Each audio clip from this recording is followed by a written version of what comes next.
दौर शुरू हो चुका है और आज के हमारे मेहमान हैं जिनकी आशिकी आजकल बहुत छाई हुई है। Good morning.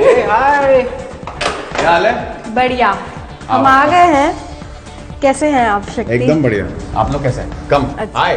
बताइए क्या कर रहे थे आप? मैं बस तैयार हो था, शूटिंग पे जाने की तैयारी कर रहा था और मेरी मम्मी अंदर कुछ पकवान बना रही है। चलिए देखते हैं क्या क्या बन रहा है। मम्मी डब्बा पैक हो गया है? बस कर लेंगे बेटा। So she is my mom and she is a doctor, she is a pathologist और and more than I feel a good doctor, she is a better cook. आज डब्बे में मूंग है जो मेरा फेवरेट है। हाँ, बहुत हेल्दी होता है तो इसलिए मैं उसको रोज देती हूँ। और पालक और कॉर्न की सब्जी है। फिर सांभर बनाया आज मैंने, सांभर पसंद आता है। और रोटी। आप अपनी लाइफ खुद ही बताइए शक्ति की, सुबह उठते तो कितना केओस मचा हुआ रहता है। मैं आता हूँ रात को लेट 2-3 बजे और फिर सुबह उठने के बाद सिर्फ 1 घंटे का टाइम होता है वापस शूट पे जाने के लिए। तो उसी 1 घंटे के अंदर we have to get ready और 1 घंटे के अंदर मुझे सेट पे पहुंचना होता है। तो बहुत कट टू कट टाइमिंग्स होती हैं, तो उसी में मम्मी मेरी बहुत हेल्प करती है। मुझे सब खाना वाना सब पैक करके देती है, फ्रूट्स देती है, अलग से सैलेड्स भी देती हैं। आप देखेंगे मेरे डब्बे के अंदर इसके अंदर ड्राई फ्रूट्स भी रहते हैं हमेशा और चखना रहता है। और I carry green tea with me because whenever in between after the meals I drink green tea. So that's how I try to take care of my health because shooting schedules तो इतने ज़्यादा hectic होते हैं कि आप health का ध्यान नहीं दे सकते हो। इसलिए मैं बीच में बहुत पतला भी हो गया था, but again I try to regain some weight and trying to work out as well. Normally लोग कहते हैं कि आर्टिस्ट बनना बहुत आसान है, उनकी लाइफ में सब कुछ रेडीमेड मिलता है, लेकिन एज अ आर्टिस्ट आज आप व्यूअर्स को बताइए कि किन किन चीज़ों के लिए आप किन किन लोगों पे डिपेंड होते हैं और क्या क्या काम आपके कितने दिन तक पेंडिंग रहते हैं, क्योंकि आप कंटिन्यूसली शूट करते हैं। राइट, एक्चुअली मैं ये इंडस्ट्री में आया था because my grandfather he is from the industry, is Chandrashekhar. And मुझे लगा था कि मतलब मैं बचपन से अपने घर पे इतनी सारी पार्टीज देखता आया हूँ, मतलब वैसे बड़े बड़े स्टार्स हमारे घर पे आते थे और मेरे नाना जी से मिलते थे। तो मुझे लगता था कि it was a cake walk for me, मतलब इट विल वेरी ईजी। मतलब मैं मेरे नाना जी तो ऑलरेडी स्टार हैं, तो he will make me a star और कुछ करना नहीं पड़ेगा। और मुझे शुरू से शौक था कि हाँ, हीरो बन के अच्छे अच्छे कपड़े पहन के वो वादियों के बीच में हीरोइन के साथ नाचना है। तो वो मतलब वो एक पैड था वो टाइम पे। तो मुझे लगता था इट विल वेरी इजी, मैं बड़ा होऊंगा, कॉलेज खत्म करूंगा और बस मैं यही करूँगा। बट देन आई रियलाइज कि कितना स्ट्रगल है उसमें। And even my grandfather thought that कि लड़के में कॉन्फिडेंस नहीं है या इसको एक्टिंग नहीं आती 2 कौड़ी के भी, मैं इसको प्रमोट नहीं करूँगा। So he never did that and I struggled a lot and I did many shows, around 15 shows I have done till now. And after that I have got this proper launch which you call Meri Aashiqui. उससे पहले मैंने अपवित्र रिश्ता, ये वो फलान ढिमकान बहुत shows किए हैं, लेकिन उसमें से मुझे रिकग्निशन भी थोड़ी मिली, फेम भी थोड़ी मिली, लेकिन ये शो से मुझे प्रॉपर जो लॉन्च मिलना चाहिए था। जैसे कहते हैं हर एक बंदा अपना नसीब लेकर आता है, तो probably this was destined to me and I am proud of my journey because जो भी मैंने स्ट्रगल देखा है, it has evolved me as a person. आप कितनी खुश होती हैं आज शक्ति को यहाँ पे देखे, क्योंकि बीच में कई बार ऐसा होता है कि दिल टूट जाता है कि आप कुछ नहीं कर पा रहे हो। 2 बेटियाँ डॉक्टर है and I am also in the medical profession. मैं कह रही तू कुछ काम कर लेता, अभी तक कुछ कमा लेता। You know sometimes 4 months 5 months no work, तो उस समय बड़ा डिप्रेशन होता था। लेकिन he has got tremendous innovating power. बोलता नहीं मेरा नसीब में है, I know, you don't worry about it, I get it. And financially ऐसी तो प्रॉब्लम नहीं थी, we can look after him. So he waited for his own type of a character.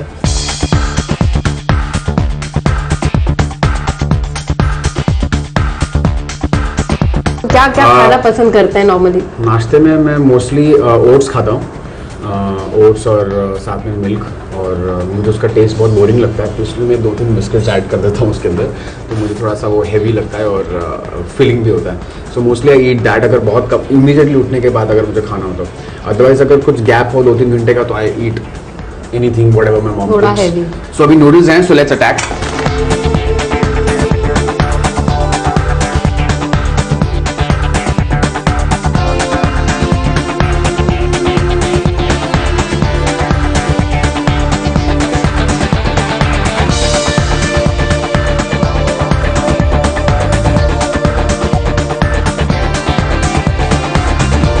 Life का टर्निंग पॉइंट कब था पवित्र रिश्ता के बाद एक पॉइंट आया where I was waiting for films. I didn't want to do shows, so I was not giving any audition for shows. I was meeting for film people for films and everything.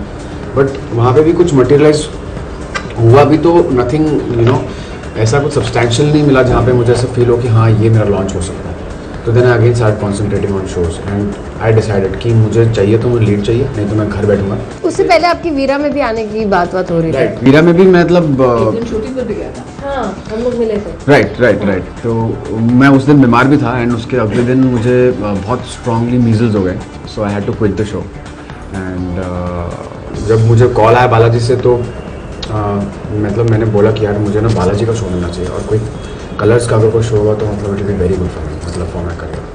Probably मेरे मुंह में सरस्वती बैठी थी उस वक्त और मैंने audition दिया उस चीज़ का और इतना गंदा ऑडिशन गया मेरा. मुझे लगा कि नहीं मेरा यहाँ पे भी नहीं होगा. Although I have done shows with Balaji but I will not gate. I was sure about it because audition was very bad and 2 weeks तक कोई रिजल्ट नहीं आया. मैं समझ गया किसी और को मिल गया होगा शो. 2 वीक्स के बाद मुझे लुक टेस्ट का फ़ोन आया, लुक टेस्ट के लिए फ़ोन आया. तो मुझे थोड़े होप्स जागे कि चलो कुछ पॉसिबल है शायद लुक टेस्ट के लिए. इतने गंदे ऑडिशन के बाद भी बुला रहे हैं, मतलब शायद कहीं ना कहीं मैं कुछ होता होगा. So probably Ekta ma'am believed in me. I am very thankful to her that जब मेरा होप टूट गया था उन्होंने मुझे मतलब सपोर्ट किया और बिलीव किया मेरे में कि मैं शो को हैंडल कर सकता हूँ. जो मेरा बिलीव था वो उनको भी वैसा ही लगा कि शायद ये लड़का हैंडल कर सकता है. उन्होंने इंटरव्यूज़ में भी बोला कि he is a good actor and I have seen his acting before and that is why I've taken him because he looks rich, he can look rich and poor at the same time. So that was a very great compliment for me.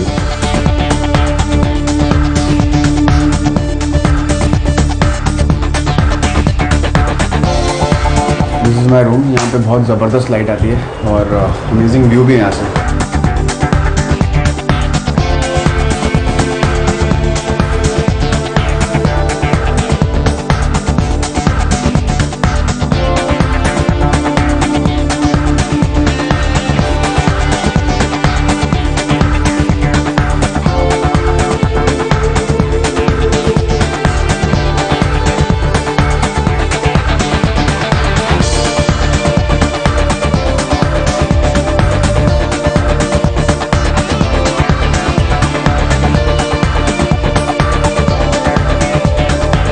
आपकी love story जाननी है.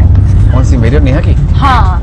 अच्छा, कुछ नहीं. We were together in we were cast opposite together in Tere Liye show जो star plus पे आया करता था और हम दोनों अच्छे दोस्त बने.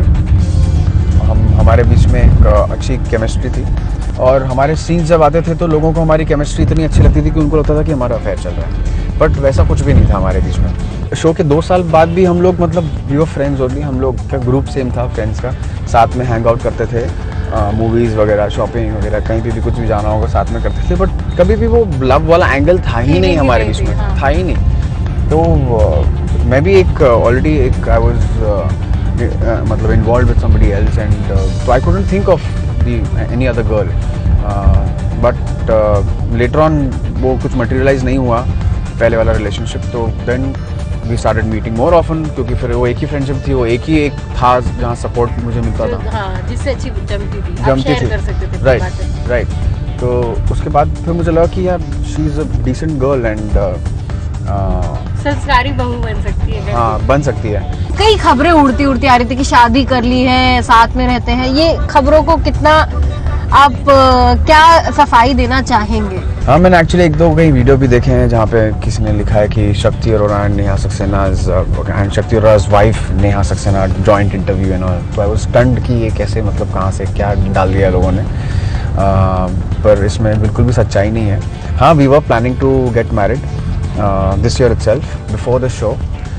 But when the show happened we postponed our plans because we knew कि अगर मैं शो शुरू कर देता हूँ तो मेरे पास बिल्कुल भी वक्त नहीं होगा उसके लिए, ना उसके पास मेरे लिए होगा क्योंकि वो भी बिजी हो जाएगी सब बाकी चीज़ों में. क्योंकि एक बार जब शादी होती है नई तो फिर उसमें फैमिली ये वो सब बहुत कुछ होता है. We postponed it and finally हम लोगों ने मैरिज को हमने कन्वर्ट कर दिया रोका में एंड वी डिड द रोका सेरेमनी. जब जैसे ही मौका मिलेगा तो शादी भी कर लेंगे.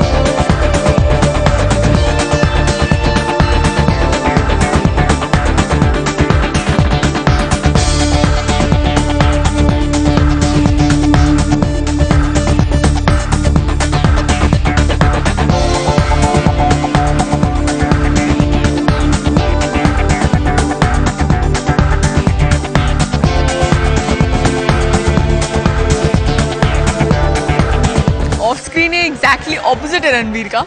लाइक इतना भोला जैसे रणवीर है, इतना वैसे एग्जैक्टली ऑपोजिट, बहुत मस्ती करता है। वैसे रणवीर भी मस्ती करता है, मुझे लगा शैतान शैतान तो है बहुत ज़्यादा, ऐसे बहुत एक्स्ट्रा मस्ती करते हैं, सबका ऐसे मजाक उड़ाता रहता है, टीज करता रहता है सबको, एंड फन है। ये पहली बार तो सीन्स में ही इसने मुझे इतना हेल्प किया था, लाइक मुझे कुछ आता नहीं था, I was totally new, and मेरे साथ बैठता था स्क्रिप्ट के साथ एंड मुझे करके दिखाता था कि तू अपना डायलॉग तो बोलता ही बोलता था, मेरा डायलॉग भी बोलता था कि ऐसे बोल, तो I used to copy him and then मैं रटती थी पूरा, एंड इंडस्ट्री के बारे में डेफिनेटली पूरा बताता था कि how things work here, and या मैं अभी जो भी मेरे को इन्फॉर्मेशन आई है, जो भी अभी बनी हूँ, मैं इसी की गाइडलाइंस की वजह से ही बनी हूँ, और वरना एक्टिंग का ए भी नहीं आता मुझे।